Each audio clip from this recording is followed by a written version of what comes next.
Allez, dans cette catégorie, on retrouve des huitièmes de finale à 8 candidats. Et regardez l'intensité de l'effort fourni par monsieur Enzo Pirol ou Piroles du club de Cournon, alors qu'une chute vient de se produire. Allez, j'observe maintenant à la deuxième place monsieur Thierry Venturini, le Montbélianais qui va bien et qui attaque également le pilote de Cournon. Voilà, Thierry Venturini qui a tenu à prendre la première position. Voyons voir maintenant, il y a Yanis Rioux à la troisième position et la bagarre pour la quatrième position avec éventuellement le pilote de Renault, Ange Rio. C'est Ange Rio qui se qualifie avec une quatrième. Et également monsieur Gauthier Cassou Vasquez pour le Samedi Sport BMX. Mais pour l'instant, celui qui va bien, c'est Jules Habert, Azé BMX Cup. Allez, Jules Habert qui a fait la différence à la sortie de ce virage. Et on tente d'optimiser son passage avec Noam Thomas, le stade de Bordeaux à la deuxième position. Les pilotes de Sous-Omnisport. Ils sont là à la troisième place et à la cinquième position. C'est les pilotes de Sous-Omnisport actuellement. Mathéo qui occupe la troisième position et la quatrième place.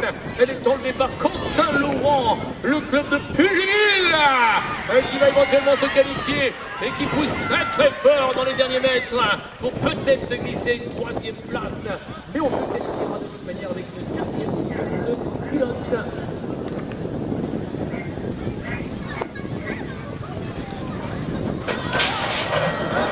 Voilà, alors que le pilote est resté collé dans la gate malheureusement. Allez, c'est parti donc pour ce huitième de finale. On est toujours dans la catégorie des minimes. Et je suis de retour.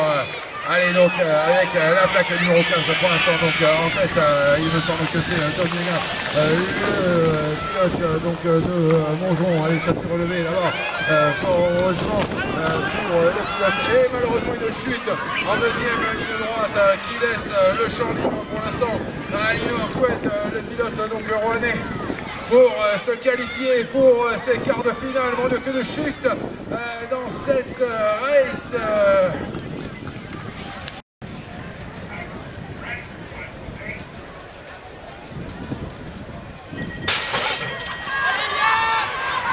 Allez, encore, on libère un huitième de finale de ce trophée de France.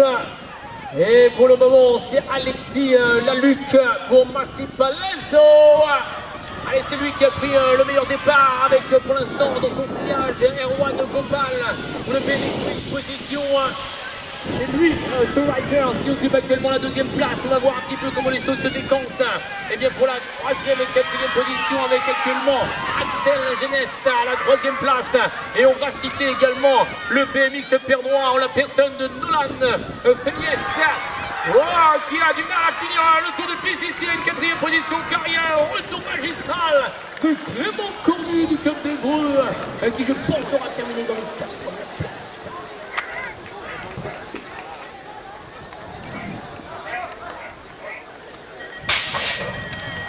Allez, c'est parti, on est encore sur des huitièmes.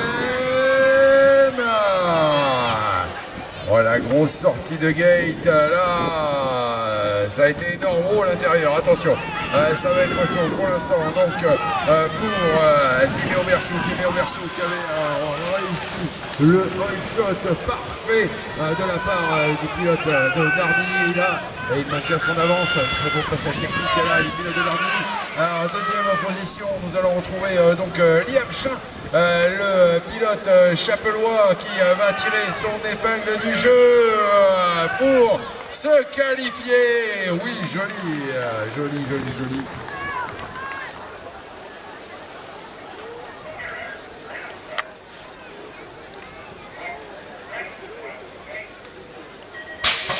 Allez, complètement à droite de cette grille de départ. Valentin Meunier est resté coincé dans les starts. On a décliqué avec Evan Oliveira du BMX de Cernay qui va être obligé de fournir un effort considérable s'il veut se qualifier pour les quarts de finale. Alors que devant, on ne s'est pas posé de question, mesdames, messieurs, c'est Valentin Champanet à Bru pour monter le pas pour une éventuelle victoire. Et derrière, ça pousse fort également pour aller chercher les places qualificatives avec en deuxième position monsieur Jérémy Bonjon qui tente de même de passer à la tête des opérations. Valentin Meunier occupe maintenant la troisième place. Il tente de passer par les extérieurs. On est au coude à coude pour la deuxième, troisième place et ça revient. Et de Cernay. Wouh, wouh, wouh.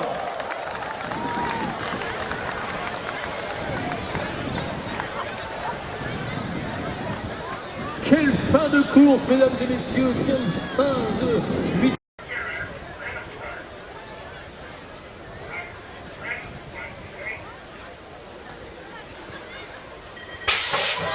Allez, c'est parti, la gate s'est laissée.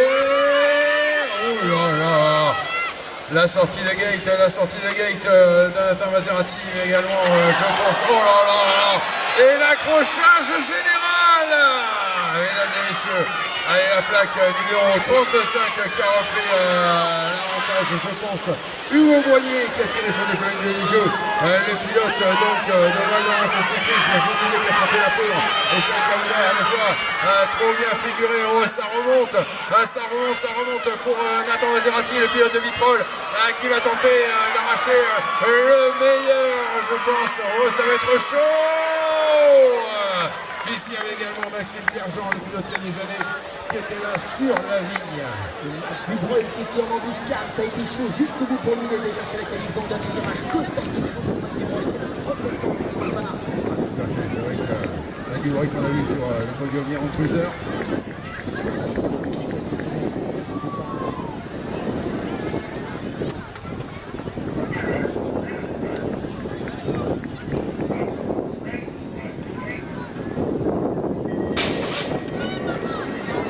Allez, 35 secondes d'effort pour se qualifier en quart de finale de ce Trophée de France.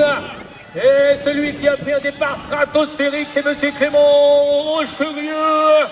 Ah oui, le pilote du Big Club Chapellois a pris possession de la première position. Et il y a Quentin Chauvet, le pilote du team World Rider, qui vient de se placer maintenant à la deuxième position. Allez, j'aperçois Alexis Jean et son numéro 44, qui est idéalement placé à l'intérieur, ici à la troisième place. Et on tient une place qualificative avec Tom Lebrèche, le pilote normand éventuellement qui va se qualifier avec son numéro 24. Je confirme le 24L, c'est Tom Lebrèche.